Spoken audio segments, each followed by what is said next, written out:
Vamos a trabajar el día de hoy con regla de L'Hopital. La regla de L'Hopital va a ser muy útil cuando tengamos cocientes de límites, ¿de acuerdo? Como es la expresión que tenemos aquí, donde tenemos una función en la parte de arriba, vamos a llamarla f, ¿de acuerdo? Y otra función en la parte de abajo, vamos a llamarla g. Y nosotros lo que tenemos es que al evaluarla, por ejemplo, el logaritmo al evaluarlo nos da 0. Y la parte de abajo también nos da 0. Este es un límite indeterminado. En clases anteriores nosotros aprendimos a calcular estos límites por medios algebraicos, ya sea factorizando, racionalizando o de alguna manera en la que pudiéramos utilizar álgebra para transformar esta función en otra. Pero resulta que no siempre es tan sencillo. De hecho, aquí no es nada sencillo hacer eso, ¿de acuerdo? Luego, entonces, existen otras herramientas que nos van a permitir calcular estos límites. Y también se pueden aplicar a los límites que hemos hecho anteriormente, donde aplicamos álgebra. ¿De acuerdo? Y este tipo de formas indeterminadas de este estilo se pueden resolver con algo que se llama regla de L'Hopital. Lo que nos dice es que si nosotros consideramos que la parte de arriba nos da 0 y la parte de abajo da 0, o la parte de arriba da infinito y la parte de abajo da infinito también, ya sea positivo o negativo, eso nos da exactamente lo mismo. Es decir, que el límite tenga esta estructura. Entonces lo que voy a hacer es derivar de manera independiente la parte de arriba y la parte de abajo. Y voy a calcular el límite de las derivadas. Y lo que me dé del límite de esas derivadas es exactamente igual al límite que yo estoy tratando de calcular. ¿De acuerdo? Esa es la idea con L'Hopital. Luego entonces, para dar un ejemplo, en lo que teníamos aquí, en esta primera expresión, si yo calculo el logaritmo natural de infinito, pues eso se hace infinito, ¿de acuerdo? Esto se va a infinito. Si yo calculo si yo evalúo aquí en infinito, pues esto también se me va a infinito. Entonces tengo una forma de infinito sobre infinito. Lo que nos dice L'Hopital es, bueno, ya viste que te dio infinito sobre infinito, o 0 sobre 0, o 0 sobre infinito, infinito sobre 0, ¿ya lo revisaste? Entonces calcula la derivada de lo de arriba. La derivada del logaritmo natural es 1 sobre x. ¿De acuerdo? Y te dice, ahora calcula la derivada de lo de abajo. La derivada de lo de abajo es 1. Dense cuenta cómo lo calculo la derivada de manera independiente. No aplico la regla del cociente porque lo que trato de derivar no es todo el cociente, sino la parte de arriba y de manera independiente la parte de abajo. ¿De acuerdo? Calculamos esta expresión. Eso equivale a tener el límite cuando x tiende a infinito de 1 sobre x.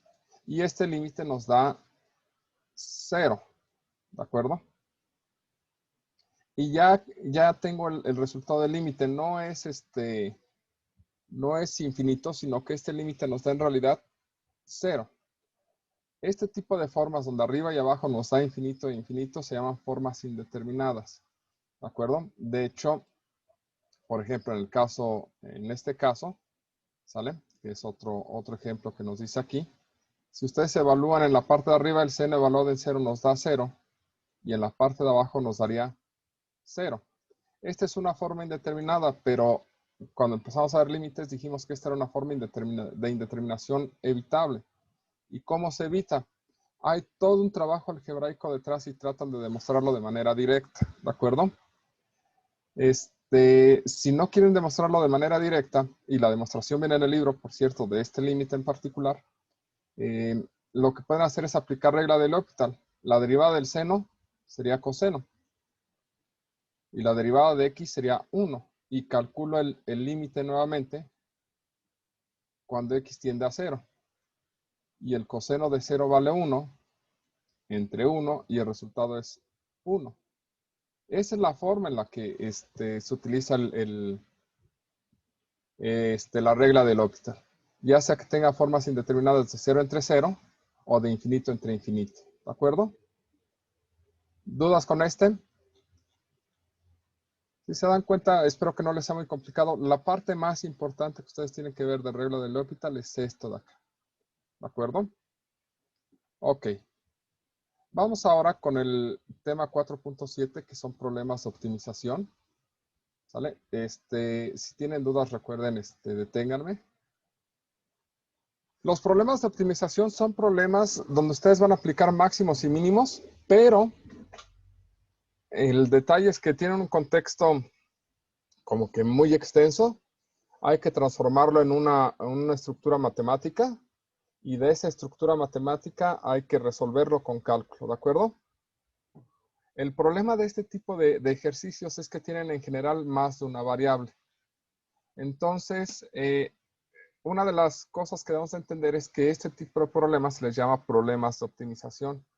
Y como problemas de optimización tienen algunas características y algunas estructuras que nos van a permitir trabajar con ella.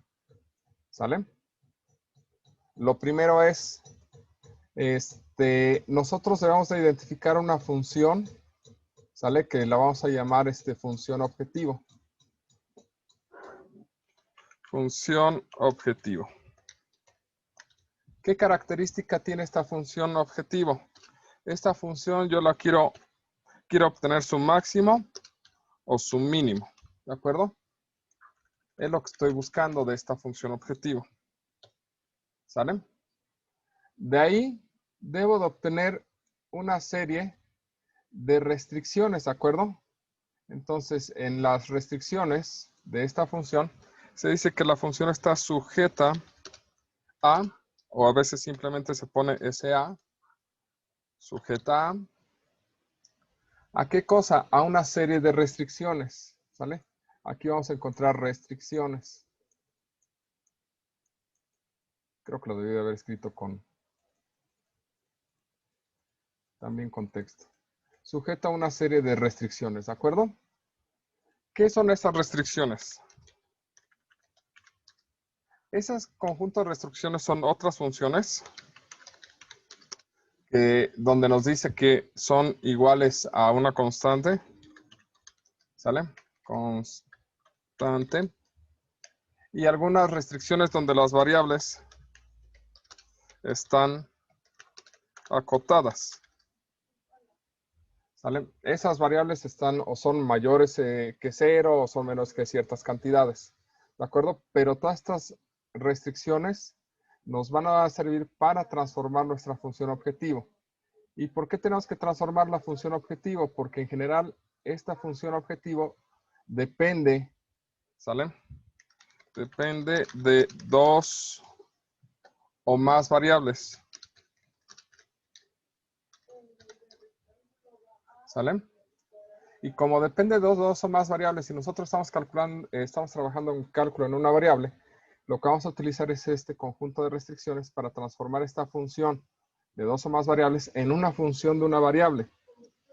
Y con esa función de una variable, lo que nosotros obtenemos es un problema que podemos resolver con cálculo diferencial, aplicándole máximos o mínimos.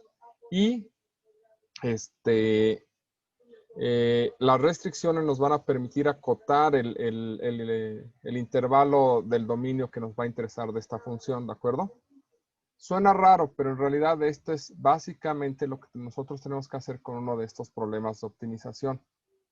Por ejemplo, este ejemplo que trae el libro dice un agricultor bla, bla, bla, bla, tiene 2.400 pies de material y quiere construir una barda para crear un campo rectangular que bordea un río recto de modo que no necesita barda a lo largo del río.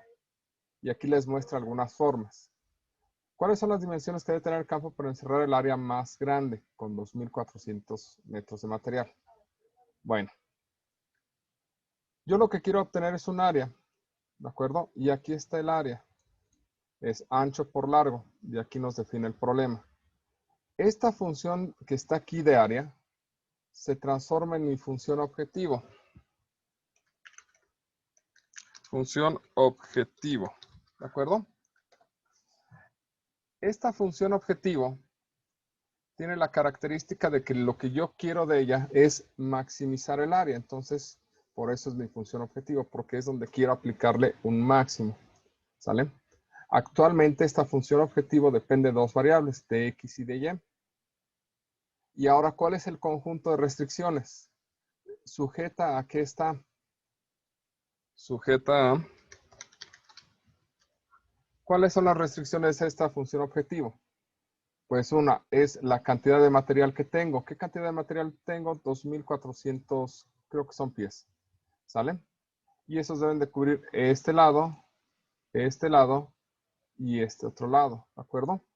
Entonces la expresión a la que está sujeta es esta. A que 2x más y es 2.400. ¿De acuerdo? Otra cosa o otras dos cosas a las que está sujeta que aquí se sobreentienden es que x debe ser mayor que 0 y y debe de ser mayor que 0. En un problema formal de optimización, estas se llaman condiciones de no negatividad. ¿Sale? Que las variables deben de ser mayores o iguales que 0. Y en este caso, para tener un área deben de ser estrictamente mayores que 0, porque si alguna de las dos fuera 0, pues no tenemos área. Con estas expresiones, nosotros tenemos que transformar esta función objetivo de una forma de dos variables a una estructura de una variable. ¿Cómo se hace eso? Pues despejas una de tus variables, ¿sale? Aquí lo que están haciendo es despejar a y devuelven lo que vale y aquí, con lo cual el área se transforma en una función de una sola variable. Y ya que tenemos una función de una sola variable, esa sí la sabemos trabajar con máximos y mínimos. Luego, ¿qué sigue? Pues derivarla, ¿de acuerdo? Calcular sus puntos críticos, sus puntos extremos y ver cuál es el máximo absoluto y el mínimo absoluto. Y eso es todo. ¿Sale? Con eso se termina uno de estos ejercicios. Lo que sigue a continuación, si nosotros siguiéramos viendo el texto, tiene esta expresión, aquí está la limitante, la deriva, calcula el punto crítico da cuando x vale 600, y entonces con ese 600 encuentra que el área es de 720,000 pies cuadrados, ¿de acuerdo? Y con eso calcula el valor de x vale 600. Si quisiéramos saber el valor de y, tendríamos que sustituirlo acá. Y sería 1200. Recuerden que vale 600. 600 por 2 sería 1200. 2400 menos 1200 da que y es 1200. Entonces aquí es 600, 600 y de este largo vale 1200. ¿Sale? Y pues ya se acabó el problema. La parte más complicada de este tipo de ejercicios es transformar. ¿Sale? Transformar el problema de algo escrito en un problema matemático. Pero si ustedes lo logran, ¿sale? Resolverlo con máximos y mínimos es relativamente tranquilo. Por lo cual es muy importante que ustedes identifiquen cuál es su función objetivo y cuál es su conjunto de restricciones para poder transformar esta función objetivo de dos o más variables en una función objetivo de una sola variable para poderle aplicar cálculo diferencial e integral. ¿De acuerdo? Y eso es básicamente todo. Aquí en el texto vienen algunos otros ejemplos, pero la idea sigue siendo la misma. ¿De acuerdo? Se tiene el problema escrito, se lleva o se obtiene una expresión matemática, ¿de acuerdo? Que es nuestra función objetivo, lo que queremos maximizar o minimizar. Se toma el conjunto de restricciones, ¿de acuerdo? Esta función depende de dos variables, de R y H. Aquí despejan a H para transformar esta función de dos variables en una función de una sola variable. Aquí es esta misma función, está representada aquí, pero aquí depende de R y H y aquí nada más depende de R. Y como ya nada más depende de R, es una función de una sola variable y se le aplica cálculo diferencial, ¿de acuerdo? Se obtienen los candidatos a máximos y mínimos, se evalúan y se dan criterios de la primera y segunda derivada para que ustedes puedan revisar estas cosas. ¿De acuerdo? Y eso es todo. ¿Alguna duda con esto?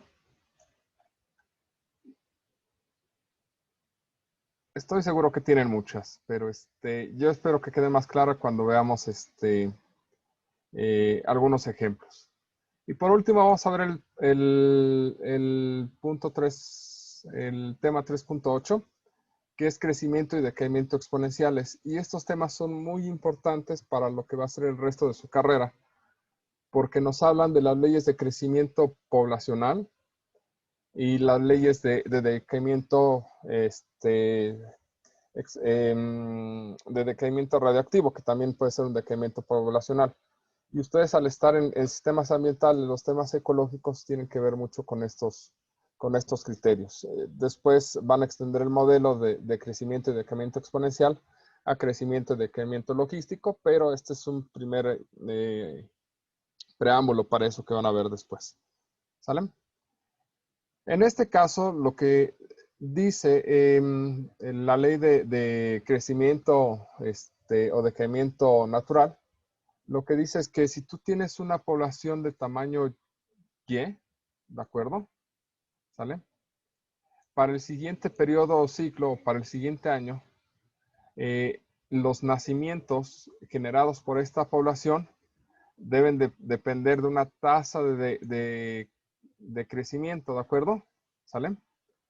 Y la población actual. Estos nuevos nacimientos son una razón de cambio, ¿de acuerdo? Y esa razón de cambio, pues es una razón de cambio de la población con respecto del tiempo. ¿Sale? Esto es cómo crece la población. ¿Y cómo va a crecer la población? Pues depende de qué población tengamos actualmente. Si es una población muy grande, entonces la cantidad de la nueva población debe ser muy grande, y si tenemos una población pequeña, debemos de tener pocos nacimientos, ¿de acuerdo? Eso es básicamente lo que nos dice. Esto se conoce como una ecuación diferencial. La resolución no es complicada, va a ser de las primeras ecuaciones diferenciales que van a resolver dentro de ecuaciones diferenciales. La solución de esta fórmula o es esta estructura, ¿de acuerdo? ¿Sale? Donde Y0, voy a escribirlo aquí, donde Y0, ¿sale? Se define como la población inicial, ¿de acuerdo? O la población en el tiempo cero. Y K es la tasa de cambio en el tiempo, ¿de acuerdo? Y siempre va a tener esta estructura. Siempre va a tener esta estructura, lo que es la ecuación de crecimiento, decaimiento exponencial. Si K es positivo, como nos lo indica aquí, ¿sale? Es crecimiento. Si K es negativa, es decaimiento. Significa que si K es positiva, la población crece, y si K es negativa, la población decrece. ¿De acuerdo? Después, lo que hace el texto, pues, es cambiar la variable Y a una variable P y le da esta estructura, ¿de acuerdo? En general es más común verla así, como la población en el tiempo T es igual a la población en el tiempo 0 por la exponencial elevada a la K por T. ¿De acuerdo? Si K es positiva es crecimiento, si K es negativa es decaimiento. Y entonces, si ustedes tienen el modelo, de lo que se trata este tipo de ejercicios es de conocer P0, ¿sale? Y de conocer el valor de K. De eso se trata el juego, de resolver este tipo de ejercicios. Cuánto vale P0 y cuánto vale K. Entonces, lo que les van a dar es un texto y les van a decir, bueno, la población en el tiempo inicial es tanto, la población en algún momento es tanto, y lo que ustedes tienen que hacer es empezar a sustituir valores para encontrar los valores de P0 y de K. Que ese es básicamente el ejercicio de este tipo de problemas, ¿de acuerdo? En este ejercicio, por ejemplo, les dan P inicial, entonces ya conocen esta, y lo que les falta conocer es K. Y lo que les dan es P en algún momento. Entonces, lo que hacen en este problema es sustituir P0 en la estructura. Les dan la población en 10. Entonces, en lugar de poner T, aquí ponen 10. y lo igualan con el resultado, con 3040. Y lo que hacen es despejar K. Pasan este 2500 dividiendo, sacan logaritmo en ambas partes, después pasan dividiendo el 10 y es como les da este resultado. ¿De acuerdo? Ok. ¿Problemas hasta aquí? ¿Alguna duda? Creo que no. Ok. Entonces se dan cuenta, son pocos temas, pero son muy, muy sustanciosos, creo yo.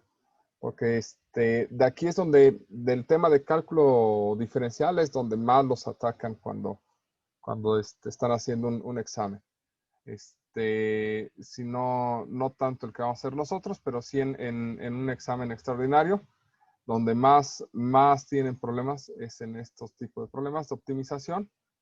La parte de L'Hopital les puede ayudar con lo de límites y generalmente les andan preguntando cosas de decremento y crecimiento exponenciales. Entonces, estos temas son como los que redondean la parte de cálculo diferencial. Si no hay más dudas, entonces, o si no hay dudas, quedamos hasta aquí. ¿Les parece bien? Y los dejo para que vayan a tomar apuntes. ¿Estamos de acuerdo? Sí, profe. Ok, entonces 4.4, 4.7 y 3.8, ¿de acuerdo? Ok, pues entonces vamos a dejarla hasta aquí.